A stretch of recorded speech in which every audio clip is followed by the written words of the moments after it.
Saudi pro ലീഗിൽ റൊണാൾഡോയുടെ വിളയാട്ടം. തുടർച്ചയായ രണ്ടാം മത്സരത്തിലും റൊണാൾഡോ ഹാട്രിക്കുമായി കളം നിറയുന്നു. ഗോളും അസിസ്റ്റുമായി മിന്നുന്ന ഫോമിൽ കളിക്കുന്നു.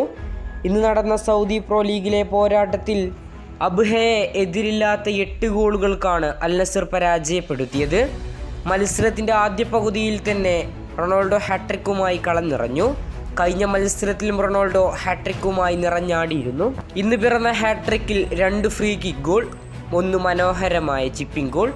മത്സരത്തിൻ്റെ 11-ാം മിനിറ്റിലും 21-ാം മിനിറ്റിലും ബോക്സിന് പുറത്തു നിന്നുള്ള അതിമനോഹരമായ ഫ്രീ കിക്കിലൂടെയാണ് റൊണാൾഡോ വലകുലുക്കിയത്.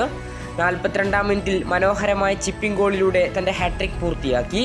സാദിയോ മാനക്കുള്ള 33-ാം മിനിറ്റിലുള്ള ഗോളിന് വയ്യൊരുക്കിയും 44-ാം മിനിറ്റിൽ അൽ സുലൈഹിം നേടിയ ഗോളിന് വയ്യൊരുക്കിയും റൊണാൾഡോ നിറഞ്ഞാടി. ആദ്യ പകുതിയിൽ തന്നെ 3 ഗോളും 2 അസിസ്റ്റുമായി റൊണാൾഡോയുടെ വിളയാട്ടമാണ് കണ്ടത്. നിലവിൽ സൗദി പ്രോ ലീഗിൽ ഗോൾഡൻ ബൂട്ട് റേസിൽ 29 ഗോളുമായി റൊണാൾഡോ കുതിച്ചുകൊണ്ടേയിരിക്കുകയാണ്. നിലവിൽ സൗദി പ്രോ ലീഗിൽ 74 പോയിന്റുമായി 1-ാം സ്ഥാനത്തുള്ളത് അൽ ഹിലാൽ തന്നെയാണ്. 26 മത്സരങ്ങളിൽ നിന്ന് 62 പോയിന്റുമായി നിലവിൽ ടേബിളിൽ 2-ാം സ്ഥാനക്കാരാണ് അൽ നസർ. പോയിന്റ് ടേബിളിൽ അൽ ഹിലാൽ ബഹുദൂരം മുന്നിലാണ്.